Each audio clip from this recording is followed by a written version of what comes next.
இன்னைக்கு எபிசோட்கான 3வது ப்ரோமோல எஃப்ஜே மேல ஆதிரை வந்து கேஸ போட்டுருந்தாங்க.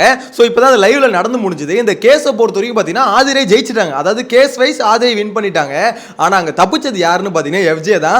விழுந்தே விட்டான் ஐயா அப்படின்ற மாதிரி விழுந்துட்டான். சரியான ஸ்மார்ட் மூவ்ங்க.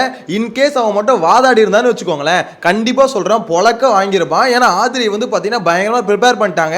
அவங்க வெளியில இருந்து வேற நிறைய பார்த்துட்டு வந்துட்டாங்களா. எஃப்ஜே பொறுத்த வரைக்கும் பயந்து நடுங்கிட்டான். அதாவது அவனை பொறுத்த வரைக்கும் அவள்கிட்ட நிறைய பாயிண்ட் இருக்கு.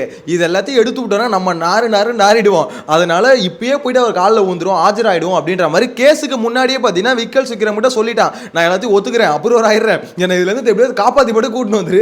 விக்கல்ஸ் வந்து பார்த்தீங்கன்னா பக்க கிரிமினல் லாயரா மாறிட்டு இருக்காரு அப்படின்ற மாதிரி தான் சொல்லணும். ஏன்னா எப்படி ஒருத்தர் வந்து ஒரு கிரிமினல், அவன் கிரிமினல் தான், அவனை எப்படி வந்து காப்பாற்றணும் அப்படின்ற மாதிரி கரெக்டாக பிளான் போட்டு நீ ஒத்துக்கிற தவிர வேறு வழி இல்லை, ஒழுங்காக ஒத்துக்கிட்டேன்னா உன்னை விட்டுருவாங்க அப்படின்ற மாதிரி செமையா ஸ்கெட்ச் போட்டு தூக்கிட்டு வந்துட்டாருங்க. ஏன்னா அந்த